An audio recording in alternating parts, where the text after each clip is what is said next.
मेरा नाम है आर्यन और आप देख रहे हैं डार्क फाइल्स। आज की इस कहानी में आगे बढ़ने से पहले अगर आपने अभी तक हमारे चैनल को सब्सक्राइब नहीं किया है तो कर लें। तो चलिए बढ़ते हैं आज की इस कहानी की ओर।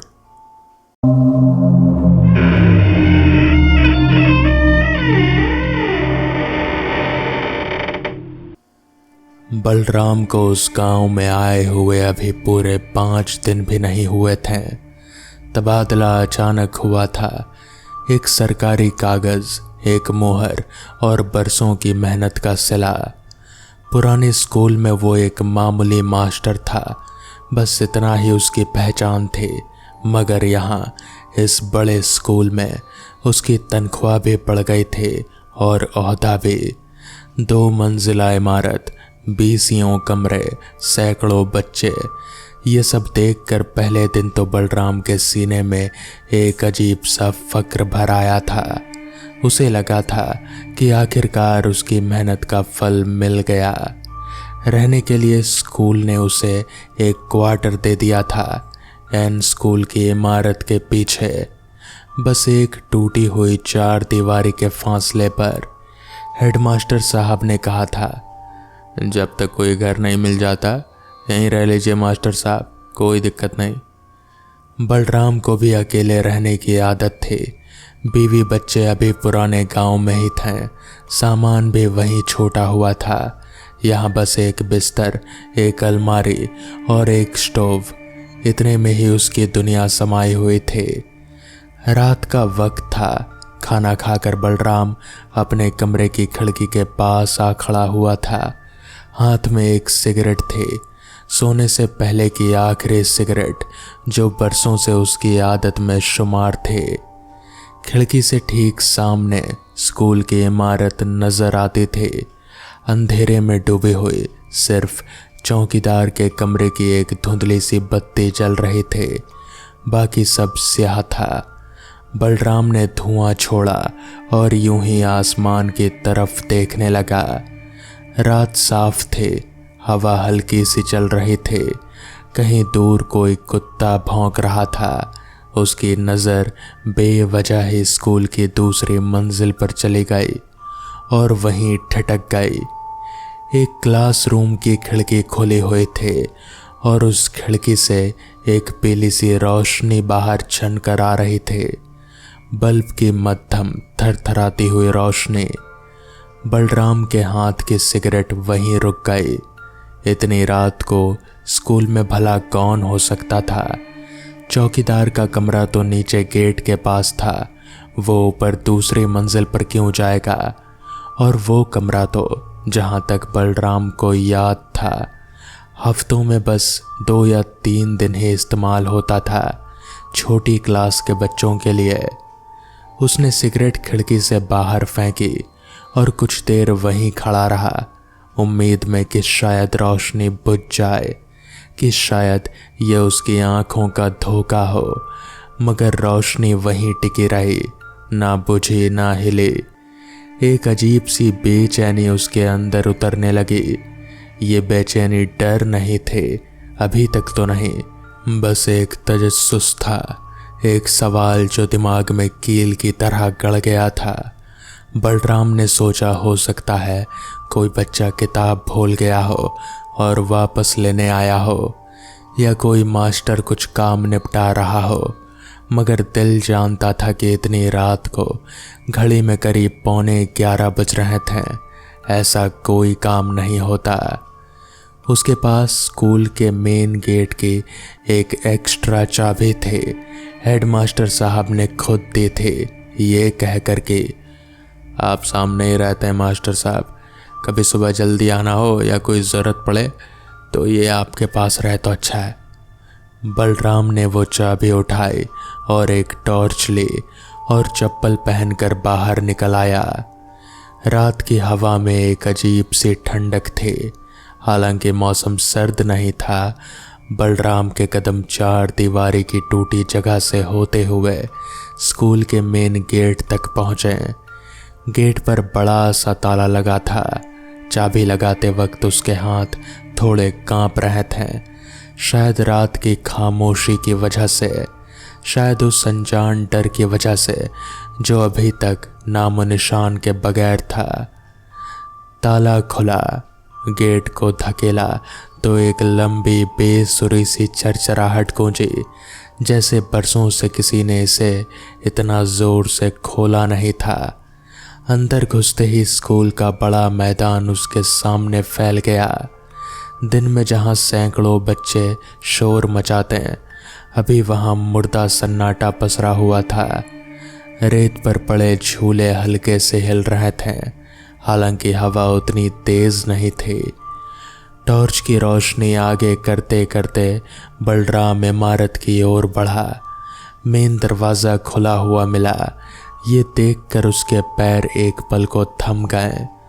रात को दरवाज़ा खुला रहना, ये बात भी उतनी ही अजीब थी जितनी वो रोशनी। उसने गला साफ किया और आवाज़ दी, कोई है? जवाब में सिर्फ उसकी अपनी आवाज़ की गूंज लौटी, दीवारों से टकराकर, और फिर खामोशी। सीढ़ियाँ चढ़ते हुए हर कदम पर लकड़ी और सीमेंट की चरमराहट साफ सुनाई देती थी। दूसरी मंजिल पर पहुँचते पहुँचते बलराम की सांसें कुछ भारी हो गई थी। थकान से नहीं, बल्कि उस अजीब सी घुटन से जो अब उसके सीने में उतर आई थी।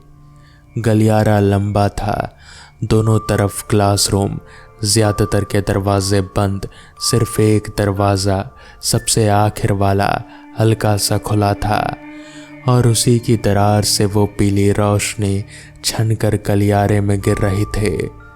बलराम धीरे धीरे उस तरफ बढ़ा। हर कदम के साथ वो घुटन और बढ़ती जा रही थी, जैसे हवा खुद गाढ़ी होती जा रही हो।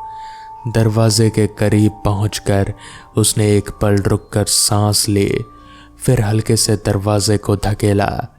कमरे के अंदर का मंजर देखकर बलराम की रूह कांप गई।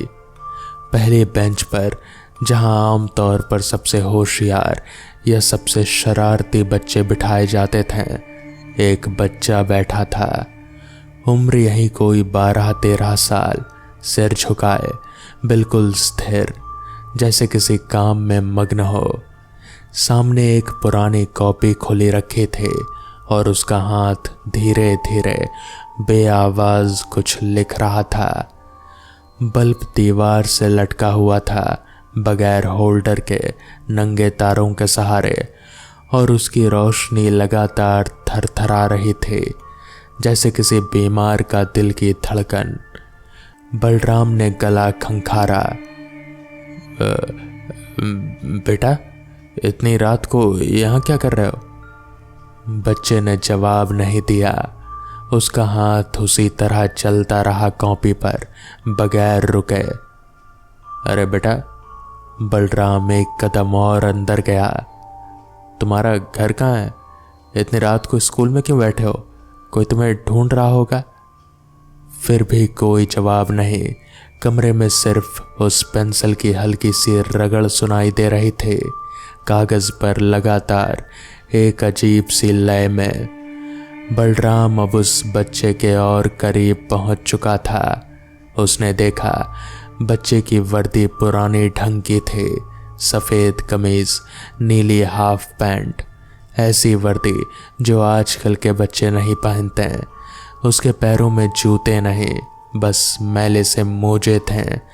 और सबसे अजीब बात, उसके इर्द गिर्द की हवा किसी तहखाने जैसी ठंडी थी, जबकि बाहर रात मामूली सर्द थी।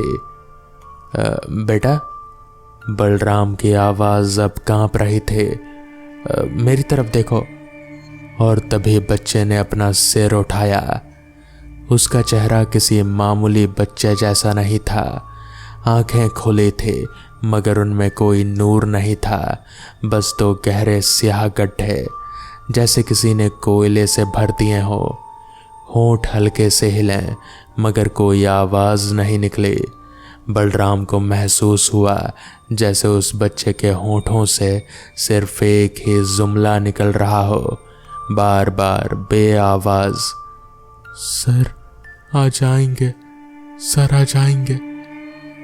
बलराम के बदन से पसीना छूट गया और पैर वहीं जड़ हो गए जैसे किसी ने जमीन में गाड़ दिए हों। बल्ब की रोशनी अचानक और तेजी से थरथराने लगी और कमरे का तापमान जैसे और गिर गया। बच्चे की गर्दन धीरे धीरे एक अप्राकृतिक तरीके से बलराम की तरफ घूमने लगी। कंधे वहीं के वहीं, बस गर्दन। बलराम की चीख गले में ही अटक गई। उसने टॉर्च गिरा दी और पीछे को भागा। दरवाजे से टकराता टकराता वो किसी तरह गलियारे में निकला, सीढ़ियों की तरफ दौड़ा। पीछे से कोई आवाज नहीं आई, सिर्फ कदमों की चाप नहीं, कोई चीख नहीं, बस एक खामोशी जो पीछा करने में भी ज्यादा डरावनी थी। सीढ़ियों से नीचे उतरते उतरते वो 2 बार लगभग गिरते गिरते बचा। मुख्य दरवाजे से बाहर निकलकर उसने पीछे मुड़कर देखा। दूसरी मंजिल की वो खिड़की अब अंधेरे में डूबी हुई थी, बल्ब बुझ चुका था। बलराम भागते भागते अपने क्वार्टर में पहुंचा। दरवाज़ा बंद था। कुंडी लगाई और वहीं फर्श पर बैठ गया। सांसें फूली हुई, दिल जोर जोर से धड़क रहा था। उस रात उसे नींद नहीं आई। वो सुबह होने तक बस दीवार से टेक लगाए बैठा रहा, आंखें दरवाजे पर टिकी हुई।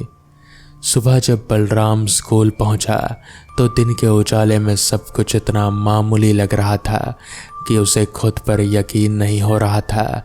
बच्चे शोर मचा रहे थे, मास्टर लोग स्टाफ रूम में चाय पी रहे थे। वहीं दूसरी मंजिल वाला क्लासरूम भी बस एक मामूली सा कमरा नजर आ रहा था। पुरानी बेंचें, धूल भरा ब्लैक बोर्ड, टूटा हुआ पंखा, मगर बलराम की आंखों के नीचे स्याह हल्के साफ बता रहे थे कि रात को क्या गुजरा था। स्टाफ रूम में चाय पीते हुए उसने बड़ी हिम्मत जुटाकर एक बुजुर्ग मास्टर राम सेवक जी से बात छेड़ी। राम सेवक जी, ऊपर वाला वो कोने का क्लासरूम वो कौन इस्तेमाल करता है? राम सेवक जी की चाय की चुस्की वहीं रुक गई। उन्होंने एक नज़र इधर उधर देखा, जैसे ये तस्दीक कर रहे हों कि कोई और सुन तो नहीं रहा। फिर धीमी आवाज में बोले, उस कमरे के बारे में ना पूछो तो बेहतर है मास्टर साहब। नए हो इसलिए बता ही देता हूँ, रात को कभी उधर मत जाना। बलराम का गला सूख गया। क्यों, क्या हुआ है वहां? राम सेवक जी ने कप मेज पर रखा। बहुत पुरानी बात है, हमसे भी पुरानी। स्कूल के पुराने चौकीदार बुधाई काका, वो जानते हैं पुरानी कहानी, मगर वो भी अब बहुत कम बोलते हैं इस बारे में। बस इतना जान लो, उस कमरे में रात को कभी बत्ती जले तो अंदर मत जाना, चाहे कुछ भी दिखे। इतना कहकर राम सेवक जी उठकर चले गए, जैसे बातचीत आगे बढ़ाना ही ना चाहते हों। बलराम वहीं बैठा रहा, उसके हाथ की चाय ठंडी होती रही। दोपहर की छुट्टी में बलराम ने बुधाई काका को ढूंढ निकाला। बूढ़ा आदमी था, कमर झुकी हुई, चेहरे पर उम्र की गहरी लकीरें, मगर आंखों में अब भी एक तेजी बाकी थी। वो स्कूल के पीछे नीम के पेड़ के नीचे बैठा हुआ बीड़ी पी रहा था। बलराम उसके पास जाकर बैठ गया, बड़ी नरमी से बात शुरू की और आखिरकार पूछ ही लिया, काका, कल रात मैंने ऊपर वाले कमरे में कुछ देखा। बुधाई काका ने एक लंबी सांस भरी, बीड़ी का आखिरी कश लिया और उसे बुझा दिया। फिर बोलना शुरू किया। आवाज में एक अजीब सी थकान थी, जैसे बरसों से यही कहानी दिल में दबाए बैठा हो। 30 साल पहले की बात है मास्टर साहब। तब स्कूल इतना बड़ा नहीं था, बस 2 कमरे थे। उसी में एक बच्चा पढ़ता था, नाम था विश्वनाथ। गरीब घर का लड़का, बाप मजदूरी करता था, माँ नहीं थे, मगर पढ़ाई में इतना तेज था कि पूरे स्कूल में उसकी मसाल दी जाती थी। एक मास्टर थे उस वक्त, जगदीश मास्टर। वो विश्वनाथ को बहुत मानते थे, कहते थे ये लड़का बड़ा आदमी बनेगा। बुधई काका ने आसमान की तरफ देखा, जैसे यादों में डूब गए हों। जगदीश मास्टर ने वादा किया था विश्वनाथ से कि इम्तिहान से पहले वो रोज़ शाम को अलग से पढ़ाएंगे उसे, स्कूल बंद होने के बाद उसी ऊपर वाले कमरे में। हालांकि तब वो कमरा नया नया बना था। विश्वनाथ रोज़ शाम को स्कूल रुक जाता था, इंतज़ार करता। पहले 2-3 दिन तो मास्टर आए, फिर एक दिन उनका तबादला हो गया अचानक, बिना बताए, बिना अलविदा कहे।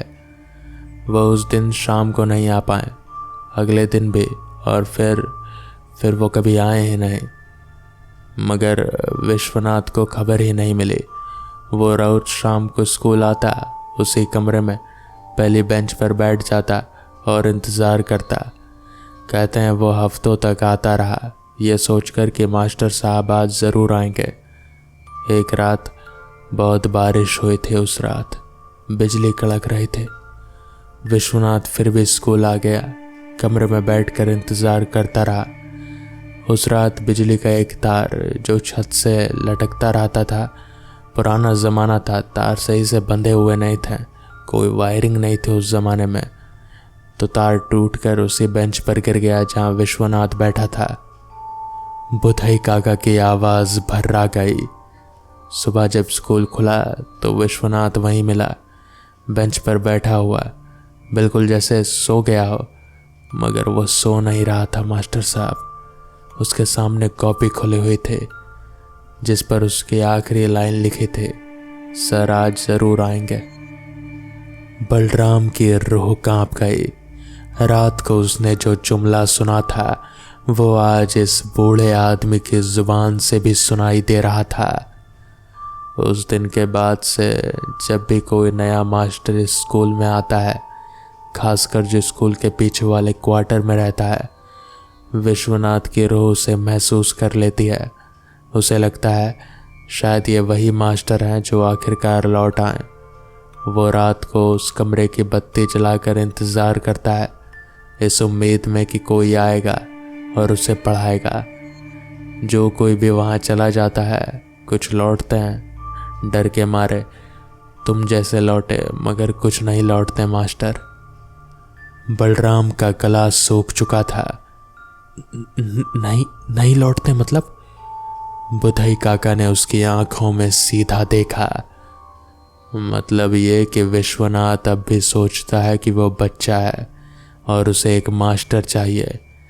जो कोई उसकी बात मानकर बैठ जाए पढ़ाने लगे, वो फिर कभी उस कुर्सी से उठ नहीं पाता। रूह वहीं बांध लेती है उसे। साल में एक बार, उसी रात जिस रात विश्वनाथ गया था, वो कमरा जागता है, बाकी दिन वो सोया रहता है। बलराम की आवाज़ कांप रही थी। आज कौन सी तारीख है काका? बुधई काका ने एक लंबी बोझल सांस ली। आज 19 तारीख है मास्टर साहब, और कल 20 तारीख होगी। बलराम को कुछ याद आया, कुछ जो उसने कल रात भागते वक्त कमरे की दीवार पर एक पुराने कैलेंडर पर देखा था। धूल में लिपटा हुआ, तारीख पर एक लाल घेरा बना हुआ।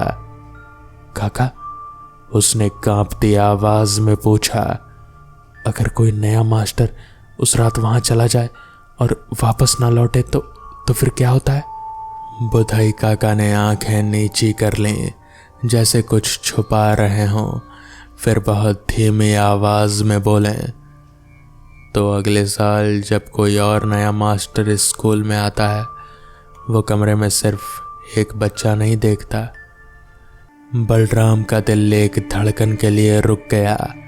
उस रात बलराम अपने क्वार्टर में बैठा रहा, दरवाज़ा भीतर से बंद, कुंडी लगी हुई। खिड़की से बाहर स्कूल की इमारत साफ नजर आ रही थी, अंधेरे में डूबी हुई। उसने ठान लिया था कि आज वो किसी भी सूरत में बाहर नहीं जाएगा, चाहे कुछ भी दिखे, चाहे कोई भी आवाज़ आए। रात के करीब 10:30 बजे उसने वही रोशनी फिर देखी, पीली थरथराती, दूसरी मंजिल की उसी खिड़की से छनती हुई। इस बार उसने खिड़की का पर्दा गिरा दिया, बत्ती जलाई और रेडियो पर कुछ पुराने गाने लगा दिए ताकि बाहर की खामोशी उसके कानों तक ना पहुँचे। मगर रात गहराते गहराते उसे एक आवाज़ सुनाई दी, बहुत धीमी मगर साफ, किसी के दरवाज़ा खटखटाने की, एक बच्चे के हाथ जैसी नाजुक थाप। बलराम ने सांस रोक ली। उसने घड़ी देखी, 11:20। उसने दरवाजे की तरफ देखने की हिम्मत नहीं की। वो बिस्तर पर दुबका बैठा रहा, चादर सिर तक खींच ली, जैसे बचपन में बुरे सपने से बचने के लिए किया करता था। खटखटाहट कुछ देर जारी रही, फिर धीरे धीरे मध्यम पड़ती गई और आखिरकार रुक गई। मगर उसके फौरन बाद एक आवाज़ आई, बहुत महीन, बहुत उदास, दरवाजे के उस पार से। सर आज नहीं आए, सर कल आएंगे ना? बलराम की आंखों से आंसू बह निकले, ना जाने डर से या उस मासूम टूटी हुई आवाज़ के दर्द से। वो सारी रात वैसे ही बैठा रहा, दुआ करता, गिनती गिनता, हर मिनट को सदी जैसा महसूस करता। सुबह जब उजाला फैला, बलराम ने कांपते हाथों से दरवाज़ा खोला। बाहर कुछ नहीं था, बस दहरी पर धूल में एक छोटे से नाप के जूतों के निशान, जो क्वार्टर से शुरू होकर स्कूल की दिशा में जाते जाते धीरे धीरे मिटते चले गए थे। उस दिन बलराम ने हेडमास्टर साहब से मिलकर कहा कि उसे कुछ दिनों के लिए घर जाना है, ज़रूरी काम है। हेडमास्टर साहब ने हैरानी से देखा, अभी तो आए हुए पूरा हफ्ता नहीं हुआ था। मगर बलराम की सूरत देखकर उन्होंने ज़्यादा सवाल नहीं किया।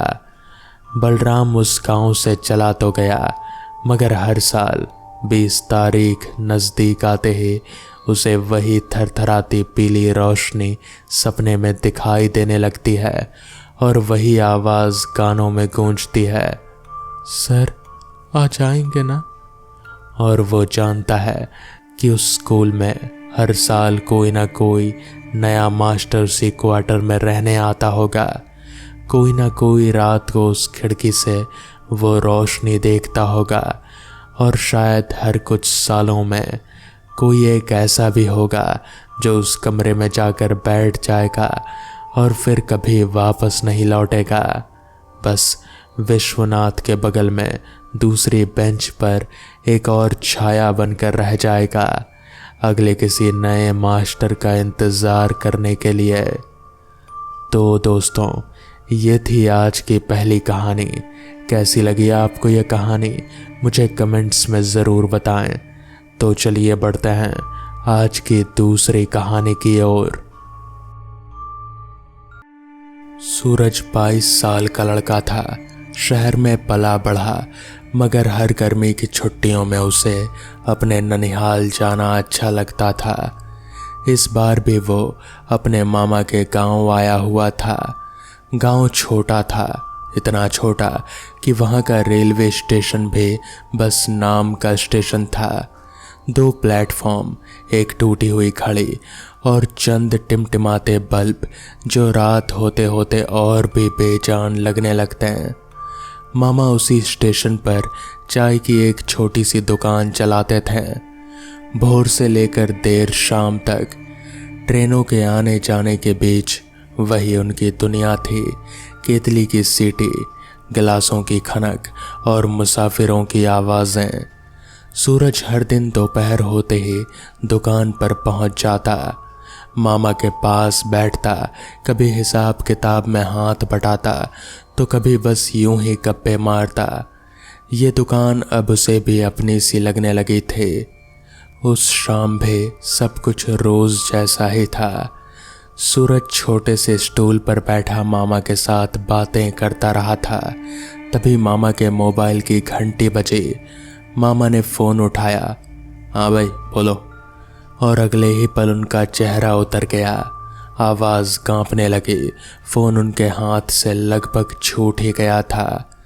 उधर से खबर आई थी कि उनका बेटा जुगनू, जो अभी बस 11 बरस का ही था, छत पर पतंग उड़ाते उड़ाते फिसल कर नीचे गिर गया था। मामा को कुछ सूझ नहीं रहा था। उन्होंने बस इतना कहा, सूरज शाम की दुकान बंद कर देना, और बाकी सामान वहीं छोड़कर बिना पीछे मुड़े सीधे अस्पताल की तरफ भाग गए। उनकी साइकिल स्टैंड पर ही खड़ी रह गई। इतनी जल्दी में थे कि पैदल ही निकल पड़े। शायद किसी राहगीर की मदद से आगे कोई गाड़ी पकड़ ली हो। सूरज वहीं अकेला रह गया। दुकान का शटर आधा खुला। केतली में चाय अब भी उबल रही थी और उसका दिल जुगनू की फिक्र में डूबा जा रहा था। जुगनू से उसकी अच्छी बनती थी। छोटा भाई जैसा ही तो था वो। उसके लिए दुआ करता रहा कि सब कुछ ठीक हो जाए। शाम गहराने लगी। धीरे धीरे स्टेशन पर सन्नाटा पसरने लगा। 7 बजते बजते आखिरी लोकल भी जा चुके थे और अब बंद करने की बारी आई तो सूरज को याद आया, दुकान के ताले की चाबी तो मामा जी की जेब में ही रह गई थी। उसने फौरन मामा को फ़ोन लगाया। दूसरी घंटी पर ही फ़ोन उठ गया। चाबी मेरे पास ही है बेटा। मामा की आवाज़ अब थोड़ी संभली हुई थी। जुगनू कैसा मामा? सूरज ने पूछा, दिल मुट्ठी में लिए हुए। भगवान का शुक्र है ज़्यादा चोट नहीं आई। छत से सीधा भूसे के ढेर पर गिरा था, इसी वजह से बच गया। बस एक हाथ की हड्डी में हल्की सी दरार आई है, बाकी सब ठीक है। मामा ने राहत भरी सांस के साथ कहा, मैं चाबी लेकर बस अभी निकल रहा हूँ, तू थोड़ा रुक। सूरज ने फ़ोन रखा। उसके सीने पर से जैसे कोई भारी पत्थर हट गया हो। उसने एक लंबी सांस ली और आसपास नज़र दौड़ाई, मगर जो मंजर उसके सामने था उसने राहत के उस एहसास को पल भर में गायब कर दिया। पूरा प्लेटफॉर्म खाली पड़ा था। कोई मुसाफिर नहीं, कोई कुली नहीं, कोई आवारा कुत्ता तलक नहीं। ऐसा इस छोटे से स्टेशन पर आम बात थी। फिर भी आज ये वीरानी कुछ ज़्यादा ही गहरी महसूस हो रही थी। बत्तियां पहले से भी मद्दम लग रही थी, जैसे बिजली आधी अधूरी सी बह रही हो। हवा में एक अजीब सी ठंडक घुल गई थी। हालांकि अभी गर्मियों का मौसम था। सूरज ने इधर उधर देख ही रहा था कि तभी उसकी नज़र सामने वाले प्लेटफॉर्म पर टिक गई। वहाँ पटरियों के बिल्कुल किनारे एक बच्चा बैठा था, पैर लटकाए हुए, नीचे पटरियों की तरफ सिर झुकाए हुए, जैसे किसी गहरी सोच में डूबा हो या शायद सो रहा हो। उम्र यहीं कोई 7-8 साल की रही होगी। सूरज को हैरानी हुई, इतनी सुनसान, इतनी छोटी से स्टेशन पर इस वक्त ये बच्चा कहाँ से? कोई माँ बाप आसपास नज़र नहीं आ रहे थे, कोई आवाज़ नहीं, कोई हरकत नहीं, बस वो बच्चा वहाँ अकेला। तभी दूर से एक भोंपू की आवाज़ गूंजी। सूरज ने चौंक कर देखा, एक ट्रेन उसी प्लेटफॉर्म की तरफ आ रही थी जहाँ वो बच्चा बैठा था, उसी पटरी पर जिस पर उसके पैर लटक रहे थे। सूरज को लगा बच्चा हट जाएगा। ट्रेन की रोशनी अब साफ नजर आने लगी थी। पटरियां कांपने लगी थी, मगर बच्चा टस से मस नहीं हुआ। सूरज अपनी जगह से एक झटके से खड़ा हो गया। उसने जोर से आवाज लगाई, ओए छोटू हट जा, ट्रेन आ रही है। बच्चे ने कोई हरकत नहीं की, ना सिर उठाया, ना पैर समेटे, बस वैसे ही बैठा रहा, बिल्कुल पत्थर की मूरत की तरह। सूरज का दिल जोर से धड़कने लगा। उसने फिर चिल्लाया, इस बार और जोर से, गला फाड़ कर, अरे सुनता क्यों नहीं, हट जा वहां से। कोई जवाब नहीं। ट्रेन अब बिल्कुल करीब आ चुके थे। उसकी सीटी हवा को चीरती हुई पूरे स्टेशन में गूंज रही थी। सूरज के पैर कांप उठे। उसने बिना कुछ सोचे समझे दौड़ना शुरू कर दिया, प्लेटफॉर्म के उस पार, फुट ओवर ब्रिज की तरफ, ताकि वहां पहुंचकर उस बच्चे को खींच सके। मगर सीढ़ियां चढ़ने में, दूसरी तरफ उतरने में जितना वक्त लगता, ट्रेन उससे कहीं पहले पहुंच जाती। सूरज बीच सीढ़ी पर ही रुक गया। उसकी सांसें फूल चुकी थीं और उसने बेबसी से देखा ट्रेन उस बच्चे के ऊपर से गुजर गई। कोई चीख नहीं उठी, कोई खून नहीं बिखरा, कोई हड्डी नहीं टूटी। बस ट्रेन गुजरी और जब आखिरी डिब्बा निकल गया, पटरियां बिल्कुल साफ थीं। ना बच्चा, ना कोई निशान, ना कोई खून का कतरा, जैसे वहां कभी कोई था ही नहीं। सूरज सीढ़ियों पर वही जम गया। उसका पूरा जिस्म पसीने से तर था, मगर अंदर से वो बर्फ जैसा ठंडा पड़ चुका था। उसकी आंखों ने जो देखा था, उसका दिमाग उसे मानने को तैयार नहीं था।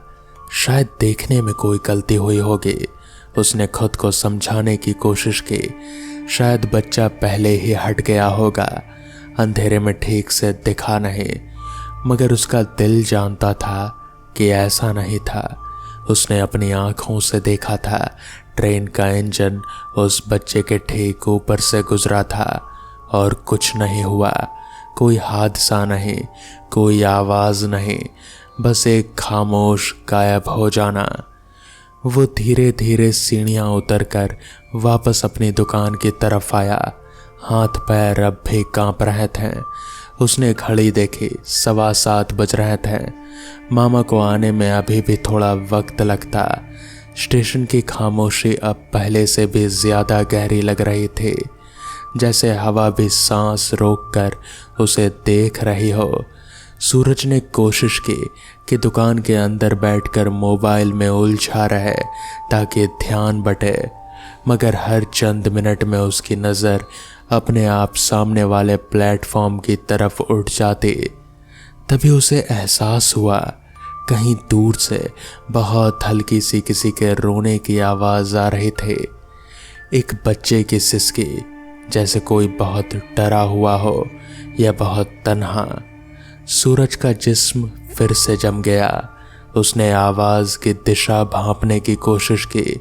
लगा जैसे वो आवाज़ प्लेटफॉर्म के उस सिरे से आ रही थी जहां पुराना टूटा फूटा सामान घर था, जो बरसों से बंद पड़ा था, जिसका ताला जंग खा चुका था। उसने खुद से कहा कि ना जाना ही बेहतर होगा, मगर पैर जैसे अपने आप ही उस तरफ पड़ने लगे। शायद इंसानी फितरत यही है, जितना डर लगे उतने ही उत्सुकता खींचती चली जाती है, जैसे कोई अनदेखी डोर खींच रही हो। वो आहिस्ता आहिस्ता उस बंद सामान घर के पास पहुंचा। रोने की आवाज़ अब बिल्कुल साफ सुनाई दे रही थी, बिल्कुल दरवाजे के पीछे से आती हुई। सूरज ने कांपते हाथों से ताले को छुआ, मगर ताला बंद था, पुराना जंग लगा हुआ, जैसे बरसों से किसी ने नहीं खोला था। फिर भी अंदर से आवाज आ रही थी। कौन अंदर? सूरज ने पूछा। आवाज में कपकपी साफ झलक रही थी। रोना अचानक थम गया। एक पल की खामोशी, फिर एक धीमी बचकानी आवाज गूंजी। पतंग, मेरी पतंग कहाँ है? सूरज के रोंगटे खड़े हो गए। वो पीछे हटने ही वाला था कि तभी उसकी नज़र दरवाजे की दरार से अंदर पड़ी।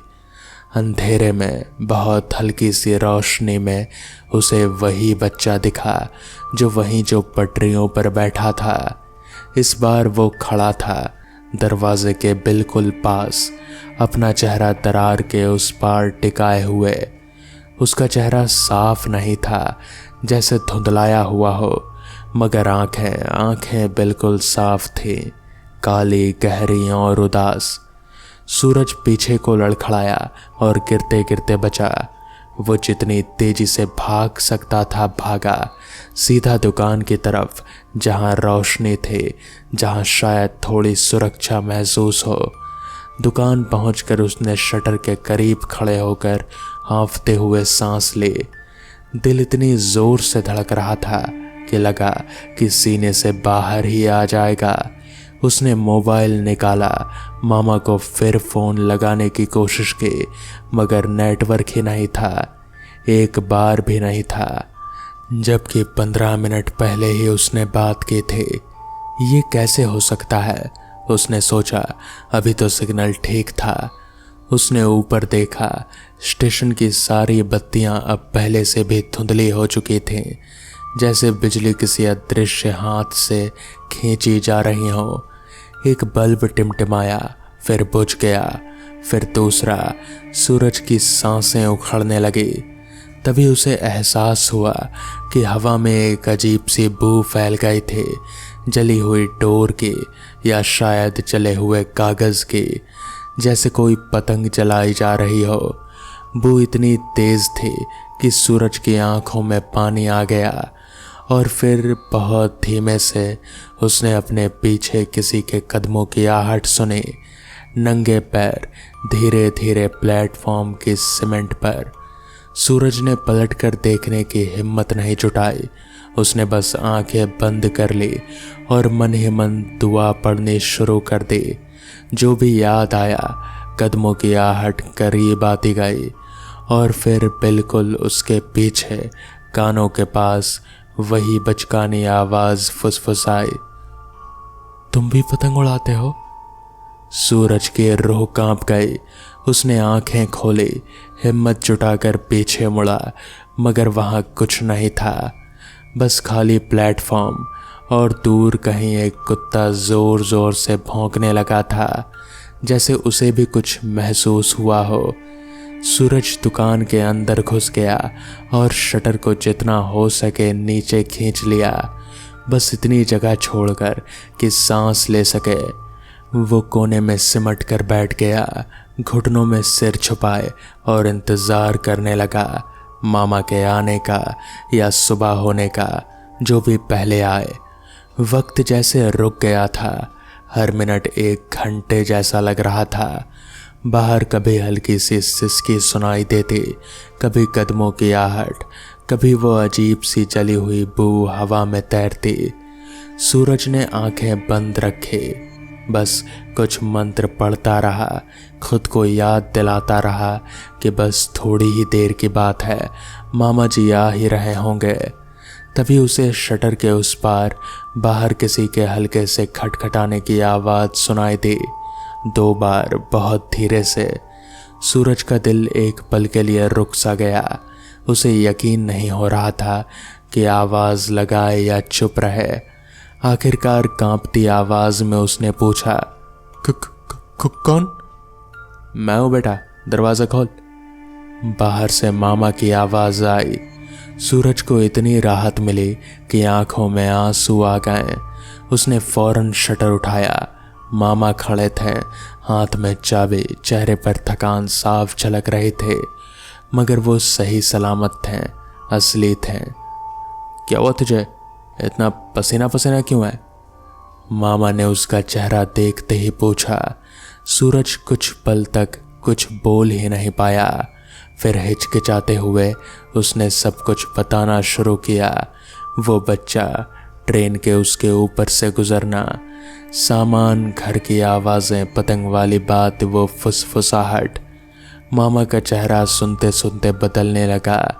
पहले हैरानी, फिर एक अजीब सी उदासी, और आखिर में एक थकी हुई खामोशी।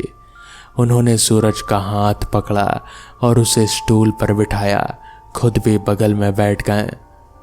तूने जो देखा, मामा ने आहिस्ता कहना शुरू किया, वो कोई पहली बार नहीं हुआ है इस स्टेशन पर, बहुतों ने देखा है, बस कोई बात नहीं करता, क्योंकि बात करने से डर और गहरा हो जाता है। सूरज ने चौंक कर मामा की तरफ देखा। आज से कोई 15-16 बरस पहले की बात है, मामा ने आगे कहा, नजरें दूर पटरियों पर टिकी हुई। इस स्टेशन के पास एक परिवार रहा करता था, बहुत करीब, बहुत मेहनती। उनका एक बेटा था, नाम था कान्हा। उम्र यहीं कोई 7-8 बरस की। बच्चा पतंगबाजी का बहुत शौकीन था। हर मौसम में हर वक्त पतंग उड़ाता रहता। मोहल्ले के बच्चे उससे पतंगबाजी में हार जाते थे, इतना माहिर था वो। मामा ने एक लंबी सांस ली। एक दिन सावन के महीने में हवा तेज चल रही थी। कान्हा की पतंग की डोर कट गई और उड़ते उड़ते हवा में बहती हुई सीधे इसी स्टेशन के पार वाले प्लेटफॉर्म की तरफ चली गई। कान्हा उसके पीछे भागा, पटरियां पार करके, बिना ये देखे कि कोई ट्रेन आ रही थी या नहीं। उस वक्त इस स्टेशन पर ना कोई फाटक था, ना कोई चौकीदार सही तरीके से तैनात था। कान्हा पतंग पकड़ने के जोश में पटरी पर बैठ गया, ठीक उसी जगह जहां तूने आज उसे देखा। और तभी एक मालगाड़ी। मामा की आवाज़ भर्रा गई। उन्होंने बात पूरी नहीं की, बस इतना कहा, उस दिन के बाद से हर साल सावन के आसपास जब भी किसी बच्चे को पतंग उड़ाने में कोई हादसा होता है, चाहे वो कहीं भी हो, इस गांव में हो या आसपास, उस दिन शाम को इस स्टेशन पर कान्हा दिखाई देता है, जैसे वो किसी और बच्चे की जगह लेने आया हो, जैसे उसकी रूह अब भी उसी पतंग का इंतज़ार कर रही हो जो कभी उसके हाथ नहीं आई। सूरज को एक झटका सा लगा। तो आज जुगनू पतंग उड़ाते वक्त गिरा था, मामा ने धीमी आवाज में कहा, आंखों में एक अजीब सी नमी। और ठीक उसी वक्त कान्हा यहाँ आ गया। एक ठंडी सिरहन सूरज की रीढ़ की हड्डी में गुजर गई। मगर जुगनू तो बच गया ना मामा, फिर कान्हा यहाँ क्यों आया? अगर उसे कुछ हुआ ही नहीं तो? मामा ने कुछ पल के लिए कुछ नहीं कहा, फिर बहुत धीरे से बोले, क्योंकि बुजुर्ग कहते हैं कान्हा हर हादसे में नहीं आता, वो सिर्फ तब आता है जब हादसा उस पर टलने वाला होता है, ठीक आखिरी घड़ी में, जैसे वो किसी की जगह खुद कुर्बान होकर दूसरे बच्चे को बचा जाता है, मगर बदले में उसे किसी और की सोहबत चाहिए होती है उस रात के लिए, किसी ऐसे इंसान की जो उसे देख ले, जो उसकी बात सुन ले, जो उसका दर्द बांट ले। सूरज का गला सूख गया। आप ये कहना चाहते हैं कि मुझे इसलिए देखा क्योंकि? मुझे नहीं पता बेटा। मामा ने उसका हाथ थाम लिया, आवाज में सच्ची फिक्र थे। मुझे बस इतना पता है कि जिसने भी कान्हा को देखा वो कभी उस जगह अकेला नहीं रहा जहां कान्हा ने उसे देखा हो। इसलिए आज के बाद से तू शाम ढलते ही इस स्टेशन पर अकेला मत रुका कर। मैं जानता हूँ ये दुकान हमारी रोजी रोटी है, मगर कुछ चीज़ों की कीमत पैसों से चुकाई नहीं जाती। सूरज ने सिर हिलाया, हालांकि अंदर ही अंदर वो अब भी कांप रहा था। मगर मामा, वो जो आवाज़ आई, तुम भी पतंग उड़ाते हो, ये सवाल उसने मुझसे क्यों पूछा? मामा की नज़रें एक पल के लिए दूर अंधेरे में खोई हुई पटरियों पर टिक गई, जैसे वो कुछ याद कर रहे हों जो उन्होंने बरसों से दबा रखा था। क्योंकि उन्होंने आखिरकार कहा, आवाज़ बामुश्किल फुसफुसाहट जितनी रह गई, कान्हा मेरा भी भतीजा था। सूरज मेरी बहन का बेटा, तेरा ही हम उम्र चचेरा भाई होता अगर वो बच गया होता। और सच तो ये है कि जिस दिन वो पतंग के पीछे भागा था, उस दिन मैं भी वहीं खड़ा था, दूसरी तरफ से उसे पतंग पकड़ने के लिए उकसा रहा था, हंसते हुए, बिना ये जाने कि ट्रेन आ रही है। मैंने ही उसे आवाज़ लगाई थी, भाग, पकड़ ले, कट गई है। मैं तब से बस 10 बरस का था। मुझे कुछ समझ नहीं आया था, मगर तब से आज तक हर साल इसी मौसम में मुझे यही डर सताता है कि कहीं वो मुझसे नाराज़ तो नहीं, कहीं वो अपना हिसाब लेने तो नहीं आएगा। सूरज की आंखों में आंसू आ गए। उसने मामा का हाथ कस कर पकड़ लिया। दोनों देर तक खामोश बैठे रहे। स्टेशन की उस अजीब भारी खामोशी में, जो अब पहले जैसी डरावनी नहीं बल्कि एक गहरे गम से भरी हुई महसूस हो रही थी, काफ़ी देर बाद मामा ने उठकर शटर को पूरी तरह बंद किया, ताला लगाया और सूरज का हाथ थामे हुए घर की तरफ चल दिए। रास्ते में एक बार भी पीछे मुड़कर नहीं देखा। उस रात घर पहुंचकर सूरज सीधा जुगनू के कमरे में गया। जुगनू का हाथ पट्टी में बंधा था, मगर चेहरे पर हमेशा की तरह वही शरारती मुस्कान थी। सूरज उसके पास बैठ गया, उसका सिर सहलाया और मन ही मन शुक्रिया अदा किया, किसी अनजान अनदेखी कुर्बानी का जिसका कर्ज शायद कभी उतार ही ना पाए। खिड़की से बाहर दूर स्टेशन की दिशा में हवा में अब भी कुछ था, कोई डोर, कोई पतंग, कोई भूली बिसरी हंसी जो सावन में एक बार फिर से हवा में तैरने लगती। और सूरज ने उस रात के बाद कभी शाम ढलते वक्त उस स्टेशन पर अकेले कदम नहीं रखा। तो दोस्तों, ये थी आज की कहानियाँ। कैसी लगी आपको ये कहानियाँ मुझे कमेंट्स में ज़रूर बताएं। तो मैं आपका दोस्त आर्यन जल्द ही मिलूँगा आपसे ऐसी ही किसी नई कहानी के साथ। तब तक के लिए अपना ख्याल रखें और देखते रहें डार्क फाइल्स।